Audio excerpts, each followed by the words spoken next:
नमस्कार दोस्तों, स्वागत है आपका हमारे YouTube channel learn English with KP sir में।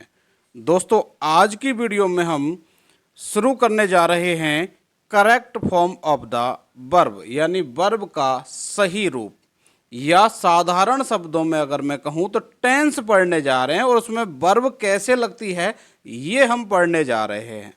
उसमें सबसे पहले हम क्या पढ़ेंगे? प्रेजेंट इंडेफिनिट टेंस, जिसे हम प्रेजेंट सिंपल टेंस या सिंपल प्रेजेंट टेंस भी कहते हैं। तो कौन सा टेंस पढ़ रहे हैं हम? Present indefinite. तो आइए देखते हैं प्रेजेंट इंडेफिनिट टेंस को। इसमें सबसे पहले हमें देखना पड़ेगा कि इसमें जो वर्ब है वो कौन सी लगती है। तो साथियों, इसमें वर्ब की फर्स्ट फॉर्म में एस या ईएस या वर्ब की फर्स्ट फॉर्म लगती है। यदि आपके सेंटेंस का सब्जेक्ट सिंगुलर है, सिंगुलर मतलब ही, सी, इट या कोई नाम है, तो वर्ब की फर्स्ट फॉर्म के साथ में एस या ईएस लगता है, जैसे कि टीचेज।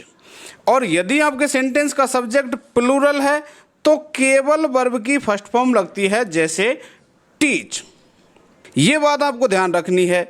यदि सेंटेंस का सब्जेक्ट सिंगुलर है और सेंटेंस आपका नेगेटिव या इंटेरोगेटिव है तो डज प्लस वर्ब की फर्स्ट फॉर्म लगती है। और यदि आपका सेंटेंस का सब्जेक्ट प्लूरल है और सेंटेंस इंटेरोगेटिव या फिर नेगेटिव है तो डू प्लस वर्ब की फर्स्ट फॉर्म लगती है। तो यहाँ जैसे आप यहाँ पर इन सेंटेंसेज में देखिए, यहाँ पर पहला सेंटेंस है ही टीचेज इंग्लिश वेरी वेल, वह अच्छे से इंग्लिश पढ़ाता है। तो यहाँ सब्जेक्ट आपका क्या है? ही, जो कि सिंगुलर है, इसलिए हमने यहाँ पर वर्ब कैसी लगाई है?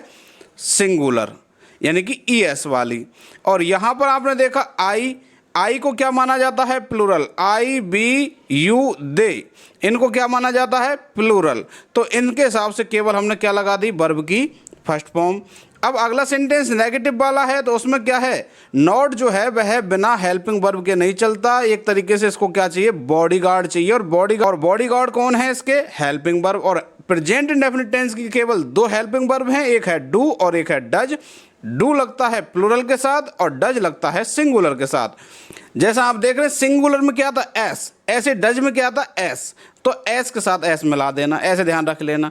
अब यहाँ पर ही, डज और नॉट, और फिर उसके बाद में केवल वर्ब की फर्स्ट फॉर्म। जब डू या डज लग गया तो केवल वर्ब की फर्स्ट फॉर्म। और यदि सेंटेंस अफर्मेटिव है और सिंगुलर सब्जेक्ट है तो आपका वर्ब की फर्स्ट फॉर्म में एस या ईएस। और यदि आपका सेंटेंस अफर्मेटिव है और सब्जेक्ट प्लूरल है तो केवल वर्ब की फर्स्ट फॉर्म। अगला सेंटेंस आप देखो, they do not teach English. यहाँ पर दे था इसलिए हमने डू लगाया, क्योंकि नेगेटिव सेंटेंस था तो हेल्पिंग वर्ब लगानी पड़ी।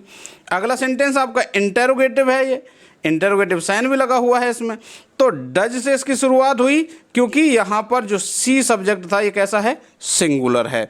तो ये बात आपको ध्यान रखना है। यदि सेंटेंस का सब्जेक्ट सिंगुलर है तो आपको वर्ब की फर्स्ट फॉर्म में एस या ईएस लगाना है। कब? जब सेंटेंस अफर्मेटिव है। और यदि सेंटेंस का सब्जेक्ट प्लूरल है तो आपको वर्ब की फर्स्ट फॉर्म लगानी है केवल। और यदि आपका सेंटेंस नेगेटिव या इंटेरोगेटिव है तो आपको क्या चाहिए? Helping verb. और उसमें देख लेना फिर, सब्जेक्ट अगर आपका सिंगुलर हो तो डज लगा देना और सब्जेक्ट प्लूरल हो तो डू लगा देना।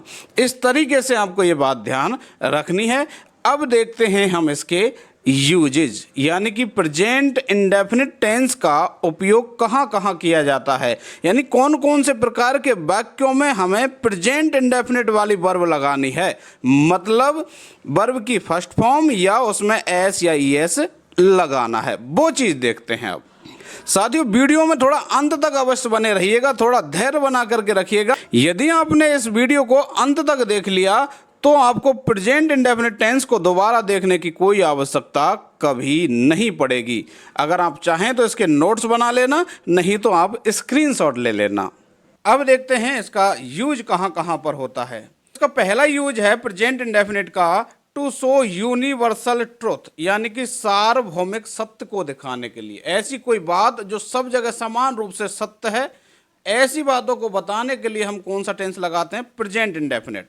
जैसे आप यहाँ पर देखेंगे, अर्थ मूव्स राउंड द सन, कि जो पृथ्वी है वह सूर्य के चारों ओर चक्कर लगाती है। वर्ब है यहाँ पर मूव। अब चूंकि अर्थ सिंगुलर है इसलिए हमने उसके साथ क्या लगाया? एस। क्योंकि यहाँ पर बात कौन सी की जा रही है, सार्वभौमिक सत्य। सब दुनिया जानती है कि जो पृथ्वी है वह किसका चक्कर लगाती है, सूर्य का। अब चूंकि यहाँ पर पृथ्वी एक है, सिंगुलर है, इसलिए यहाँ पर हमने वर्ब की फर्स्ट फॉर्म में क्या लगा दिया, एस लगा दिया, मूव्स हो गया। अगला सेंटेंस है the sun rise in the east. सब दुनिया जानती है, सार्वभौमिक सत्य है कि सूर्य कौन सी दिशा में उगता है, पूरब दिशा में उगता है, इसलिए इसको भी हम कौन से टेंस में लिखेंगे, प्रेजेंट इंडेफिनिट में। अब यहाँ पर सन, सूर्य एक है यानी सिंगुलर है, इसलिए वर्ब की फर्स्ट फॉर्म में क्या लगा दिया, एस। अगला जो इसका यूज है वो क्या है, to show habitual and routine action, यानी कि जो आदतन और जो हम अपने दैनिक रूटीन वाले जो कार्य हैं उनको बताने के लिए। जैसे I get up early in the morning, मैं सुबह जल्दी जगता हूँ। अब मेरी आदत बता रहा हूँ, मेरा रूटीन बता रहा हूँ कि मैं जल्दी जगता हूँ, इसलिए हमने यहाँ पर क्या लगाया, वर्ब की फर्स्ट फॉर्म। चूंकि जो आई है इसको क्या माना जाता है, प्लूरल, इसलिए हमने यहाँ वर्ब की फर्स्ट फॉर्म में एस नहीं लगाया। अगला सेंटेंस है ही स्मोक्स सिगार। अब यहाँ पर किसी की आदत बताई जा रही है, वह सिगार का स्मोक करता है। अब ही है इसलिए हमने क्या लगा दिया, एस लगा दिया। अगला सेंटेंस आप देखेंगे, they go to temple to worship daily, वो मंदिर पूजा करने डेली जाते हैं। तो यहाँ पर किसी की आदत बताई जा रही है, इसलिए दे के साथ में हमने क्या लगाया, यहाँ पर गो लगाया। चूंकि दे प्लूरल था इसलिए हमने केवल वर्ब की फर्स्ट फॉर्म लगाई है। अगला यूज क्या है इसका, टू शो साइंटिफिक या मैथमेटिकल फैक्ट, यानी कि वैज्ञानिक या गणितीय तथ्यों को बताने के लिए। कहने का मतलब गणित या विज्ञान की कोई बात है उसको बताने के लिए भी हम कौन सा टेंस उपयोग में लेते हैं, प्रेजेंट इंडेफिनिट। जैसे water boils at 100 degree Celsius, कि जो पानी है वह 100 डिग्री सेल्सियस पर उबलता है। किसने बताई हमको ये बात, साइंस ने। साइंस की बात है इसलिए हमने कौन से टेंस में लिखी, प्रेजेंट इंडेफिनिट में। अब वाटर चूंकि यहाँ पर अनकाउंटेबल नाउन है और जो अनकाउंटेबल नाउन होते हैं उनको हम सिंगुलर मानते हैं, तो अब यहाँ पर ये सिंगुलर हो गया और इसकी वजह से हमने वर्ब में क्या लगा दिया, एस लगा दिया। अगला सेंटेंस है टू एंड टू मेक्स 4, दो और दो मिलकर के 4 बनाते हैं। किसकी बात है, गणित की बात है। तो इसलिए यहाँ पर यह अलग से कॉन्सेप्ट है। जब हम सब्जेक्ट वर्ब एग्रीमेंट पढ़ते हैं, जब 2 या 2 से अधिक सब्जेक्ट एंड से जुड़े हुए हों और मिलकर के एक यूनिट का काम कर रहे हों तो वर्ब सिंगुलर आती है, इसलिए हमने यहाँ पर मेक्स लगाया है। पर प्रेजेंट इंडेफिनिट क्यों लगाया है, क्योंकि गणित की बात है। वो कॉन्सेप्ट डिटेल में हम सब्जेक्ट वर्ब एग्रीमेंट में पढ़ेंगे। दोस्तों यहाँ पर मैं आपको एक बात कहना चाहूँगा, इन चीज़ों को आप नोट करते जाना या इनके स्क्रीनशॉट लेते जाना, कि इतनी सारी बातें अभी तो आपको ऐसा लगेगा कि याद होती जा रही हैं लेकिन बाद में भूल जाओगे आप, तो इसलिए इनके स्क्रीनशॉट ले लीजिए या इनको नोट करते जाइए। अगला है आपका टू डिफाइन ए नाउन, यानी किसी नाउन की परिभाषा देने के लिए। अब कोई भी नाउन है, इस दुनिया में कोई भी चीज़ जिसका नाम है वो क्या होती है, नाउन। अब उसकी परिभाषा यदि हमको देनी है वो हम कौन से टेंस में देंगे, प्रेजेंट इंडेफिनिट में। जैसे अब यहाँ पर हम दे रहे हैं परिभाषा टीचर की, कि टीचर क्या होता है, तो क्या है, a teacher is a person who teaches the student, यानी एक शिक्षक वह व्यक्ति होता है जो कि विद्यार्थियों को पढ़ाता है। अब परिभाषा दे रहे थे इसलिए हमने क्या लगाया, वर्ब की फर्स्ट फॉर्म लगाई, यानी प्रेजेंट इंडेफिनिट लगाया। अब चूंकि एक टीचर की बात हो रही है तो हमने ईएस लगा दिया। अगला है a mason is a person who builds home, यानी एक मिस्त्री वह व्यक्ति होता है जो बनाता है घरों को। अब मिस्त्री की परिभाषा दे रहे हैं इसलिए हमने यहाँ एक मिस्त्री की बात हो रही है इसलिए हमने यहाँ पर क्या लगा दिया, एस लगा दिया, बिल्ड्स। अगला यूज है to show moral and proverbs, यानी कि जो मॉरल या नैतिक शिक्षा और प्रोवर्ब्स यानी कि जो कहावतें होती हैं उनको बताने के लिए भी हम कौन सा टेंस उपयोग में लेते हैं, प्रेजेंट इंडेफिनिट। जैसे कि ग्रीड इज ए कर्स, ये एक मॉरल है, नैतिक शिक्षा है, एक लालच एक अभिशाप है। तो हमने यहाँ पर क्या लगाया, प्रेजेंट इंडेफिनिट लगाया, इज लगाया। अब कुछ लोग ये कहेंगे सर ये इज प्रेजेंट इंडेफिनिट कैसे हो गया, वर्ब की फर्स्ट फॉर्म कैसे हो गई। तो साथियों मैं यहाँ पर आपको बताना चाहूँगा, एक बी वर्ब होती है, बी मतलब होना, उसकी जो फर्स्ट फॉर्म है वो क्या होती हैं, इज, एम और आर, और जो सेकंड फॉर्म है वो क्या होती हैं, वाज और वर, और जो इसकी थर्ड फॉर्म है वो क्या होती है, वीन होती है। इसकी थर्ड फॉर्म क्या होती है, वीन होती है। ऐसे अगली जो एक कहावत है, मैन इज मोर्टल, यानी कि जो प्राणी है, आदमी है, वह कैसा है, मोर्टल है, नाशवान है, नश्वर है। अगला यूज क्या है, to show fix plan for future, यानी कि भविष्य के नियत कार्यों को बताने के लिए।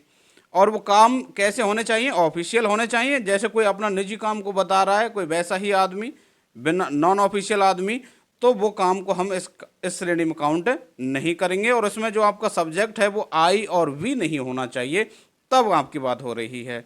जैसे आपका prime minister Modi arrives in Ajmer at 3 PM on Sunday, यानी प्राइम मिनिस्टर मोदी अजमेर में 3 बजे संडे को पहुंचेंगे।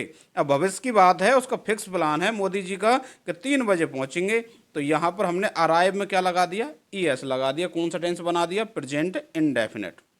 और इसका अगला जो यूज है, to show present state of something, यानी किसी चीज़ की वर्तमान अवस्था को बताने के लिए। जैसे आपने देखा कोई पानी रखा हुआ और पानी आपने देखा कैसा है, गर्म, तो उसको आप बता रहे हैं तो द वाटर इज हॉट, पानी कैसा है, गर्म है।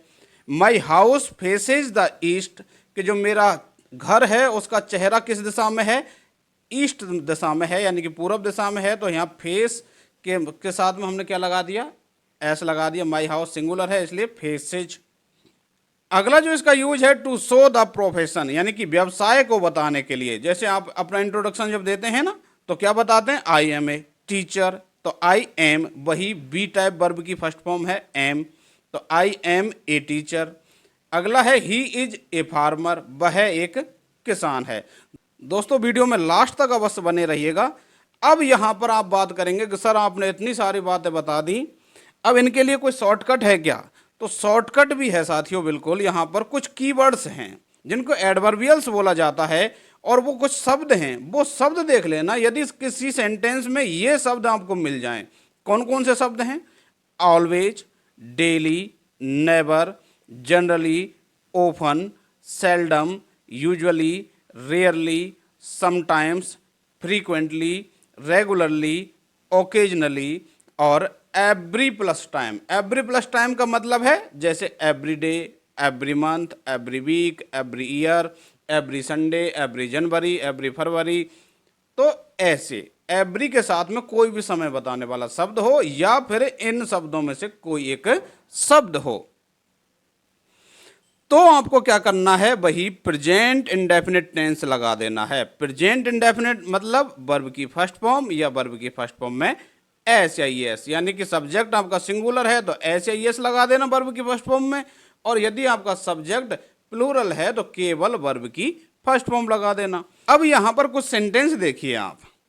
I always right with my right hand, मैं हमेशा ही मेरे दाहिने हाथ से लिखता हूं। अब हमने यहां पर राइट ही क्यों लिखा, क्योंकि यहां पर क्या आ गया था, ऑलवेज आ गया, और ऑलवेज हमें बताता है कि कौन सा टेंस लगाना है, प्रेजेंट इंडेफिनिट। और प्रेजेंट इंडेफिनिट का आपको पता है वर्ब की फर्स्ट फॉर्म या उसमें एस या एस। अब चूंकि सब्जेक्ट आपका आई है जिसको प्लूरल काउंट किया जाता है, इसलिए केवल वर्ब की फर्स्ट फॉर्म। और अगला सेंटेंस है, you watch my videos daily. अब इस सेंटेंस में आप देखेंगे यहां पर क्या आ गया, हमें डेली मिल गया। अब डेली की वजह से आपने कौन सा टेंस लगाया, प्रेजेंट इंडेफिनिट मतलब वर्ब की फर्स्ट फॉर्म। चूंकि आपका सब्जेक्ट यू था जो कि कैसा माना जाता है, प्लूरल, अब इसलिए आपने क्या लगाया, केवल वर्ब की फर्स्ट फॉर्म। अगला सेंटेंस है, my father always travels by bus, जो कि पिछले साल महात्मा गांधी एग्जाम में ये क्वेश्चन पूछा भी गया था। तो इसमें क्या आ जाएगा, आपका ऑलवेज आ गया, और माई फादर है यानी कि सिंगुलर है, इसलिए ट्रेवल्स, यानी मेरे पिता हमेशा ही बस से सफर करते हैं। अगला सेंटेंस है, Rakesh does not come to school every day, कि जो राकेश है वह एवरी डे यानी रोजाना स्कूल नहीं आता है। तो अब यहां पर ये सेंटेंस नेगेटिव था, इसलिए यहां पर डज आ गया क्योंकि राकेश है, और नॉट लगाया, और फिर उसके बाद में वर्ब की फर्स्ट फॉर्म लगा दी। अगला सेंटेंस है, बार्किंग डॉग सेल्डम बाइट्स, कि जो भौंकता हुआ कुत्ता है वह कभी नहीं काटता है। ये सेल्डम नेगेटिव मीनिंग देता है। ये क्वेश्चन भी mggs के एग्जाम में पूछा जा चुका है, तो उसमें आपसे यहां सेल्डम को हटा करके डज नॉट लगाना था। तो यहां पर भी सेल्डम की वजह से क्या आया, यहां पर बाइट्स, क्योंकि यहां पर एक कुत्ते की बात हो रही है, इसलिए हमने क्या लगा दिया, एस लगा दिया। अगला है, समटाइम्स दे प्रीफर कॉफी, यानी कि समटाइम आ गया और दे है, इसलिए हमने यहाँ प्रीफर वर्ब में एस नहीं लगाया, केवल डायरेक्ट क्या लगा दी, प्रीफर, जो कि वर्ब की फर्स्ट फॉर्म है। इस तरीके से साथियों आपको इस बात को ध्यान रखना है कि जो प्रेजेंट इंडेफिनिट टेंस है उसमें हम वर्ब की फर्स्ट फॉर्म लगाते हैं या उसमें एस या ईएस लगाते हैं। जब सब्जेक्ट आपका सिंगुलर है तो वर्ब की फर्स्ट फॉर्म में हम एस या ईएस लगाते हैं, और यदि आपका सब्जेक्ट प्लूरल है तो वर्ब की केवल फर्स्ट फॉर्म लगाते हैं। ही, सी, इट और कोई नाम, ये तो आपके क्या हैं, सिंगुलर सब्जेक्ट हैं। इसके अलावा जो बाकी अन्य सब्जेक्ट हैं जैसे कि आई, बी, यू, दे, ये जो सब्जेक्ट हैं आपके प्लूरल सब्जेक्ट हैं, तो इनके साथ हमें केवल वर्ब की फर्स्ट फॉर्म लगानी है, और बाकी के जो ही, सी, इट और कोई नेम है उसके साथ में हमें वर्ब की फर्स्ट फॉर्म के साथ एस या ईएस लगाना है। आशा करता हूं दोस्तों आपके लिए ये वीडियो हेल्पफुल रहा होगा, और यदि आपको ये जो वीडियो है वह पसंद आया है, आप इस वीडियो को लाइक करके अपने अन्य साथियों तक शेयर कीजिए, और यदि आप हमारे चैनल पर नए हैं और चैनल को आपने सब्सक्राइब नहीं कर रखा है तो चैनल को सब्सक्राइब कर लीजिए, ताकि जो इंग्लिश ग्रामर की जो अगली वीडियोज आने वाली हैं उनके नोटिफिकेशन आपको समय पर पहुंच सकें। मिलते हैं अगली वीडियो में। वीडियो को अंत तक देखने के लिए धन्यवाद।